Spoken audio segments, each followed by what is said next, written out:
much. What a beautiful day.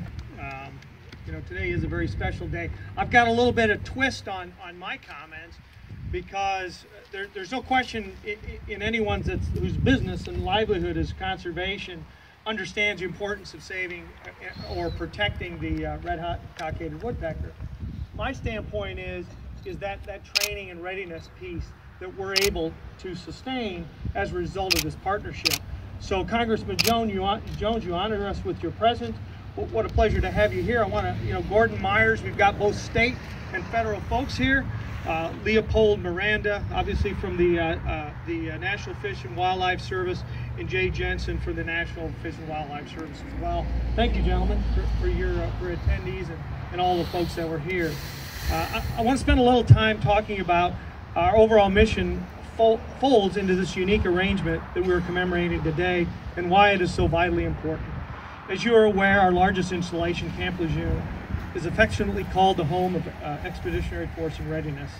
Let me emphasize that expeditionary and readiness. When we talk about expeditionary, at any time of the globe, 1/3, 37,000 of Marine Corps' total operating forces are forward deployed, ready and able to respond to emergent crisis in hostile environments that are complex, uncertain, and dangerous.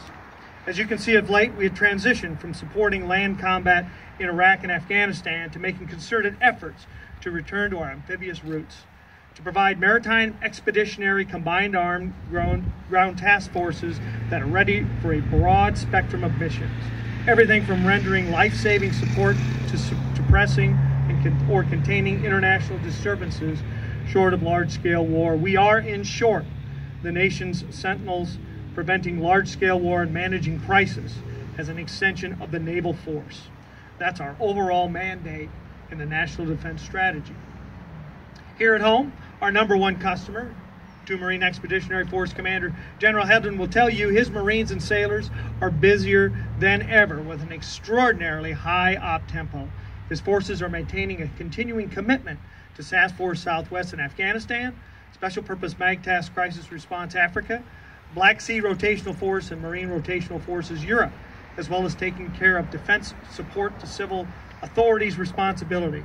This past hurricane, Marines and sailors from Camp Lejeune were involved in helping civilians in Haiti, Puerto Rico, and the Virgin Islands. Last year, in fact, was the first year in recent memory where elements of all 3 East Coast MUs were simultaneously deployed, 2 assisting in hurricanes and 1 deployed in support of crisis response Africa. In other words, if you're a young infantry Marine who's recently been assigned here, you'd better be ready to deploy tonight. And that's where we come at the installation level. Our responsibility to provide effective training capabilities to our Marines to ensure their readiness has not diminished. It's only grown in complexity, scope, and certainly size. And yet our base hasn't. We face 3-dimensional array of encroachment threats that have the potential to undermine our mission capabilities, everything from wind farms, urban sprawl to industry, all of which are competing for limited land, congested waters, and airspace in order to ably project the full might of the Carolina MAGTAF. Often in contested environment, our range and training area management specialists are continually challenged to find additional capacity and flexibility for mechanized and fire and maneuver. Very few spaces exist to facilitate that all. Too critical, ship to shore, short of objective movement, forcing us to think creatively and leveraging our enduring partnership with the state. And they have delivered. Most recently, partnerships with the state prison systems in North Carolina Department of Agriculture resulted in our acquisition of 2 tactical landing zones at Caledonia Correctional Institute and Bladen's Lake Force, respectively. These areas have enabled our pilots to stretch their capabilities with longer flight routes. At least 5 more similar arrangements are in the works, which is a testament to the kind of support for our mission we receive from the good people of North Carolina. Aboard Camp Lejeune, our red cockaded woodpecker recovery and sustainment program is a prime example of how collaboration between the base and outside organizations such as the North Carolina Wildlife Resource Commission and the U.S. Fish and Wildlife Service can lead to the successful coexistence of 2 competing species. Our warriors who need maneuver areas and the RCWs who depend on old growth forests for their survival. This great working relationship contributed to the successful management of the RCW habitat, which ultimately has led to one of the fastest growing woodpecker populations in existence. When you consider 1986, Camp Lejeune alone had 32 clusters. Today, an astonishing 128 clusters currently call this base home. That's a success story for the ages.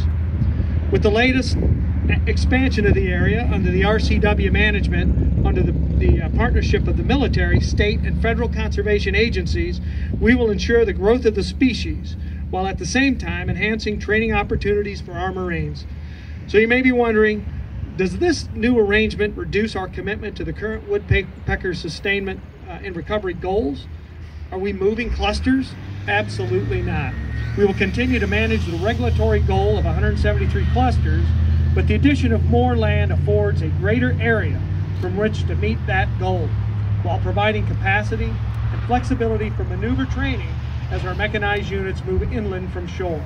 Under this new arrangement, our Marines have the freedom to drive their vehicles in tactical manner the way they will in combat, thereby improving their overall combined arms amphibious assault capability. What could be better than that? Ladies and gentlemen, this unique partnership between the military, the Wildlife Resource Commission, and the U.S. Fish and Wildlife Service that ensures the survivability of the species and affords the military flexibility to train is precedent-setting within the Department of the Navy. It is a testament to our ability to work together to serve mutually beneficial outcomes. On behalf of the legions of Marines that will continue to train for hostile and permissive contingencies of the future, I want to thank the state of North Carolina for its steadfast commitment to cooperation as they continue to demonstrate that North Carolina is the most military-friendly state in the country. The patriotism of the people, the never-fail attitude, and the willingness to remain a steadfast partner are what collectively makes North Carolina a great place for our military to call home. Thank you all. Semper Fidelis.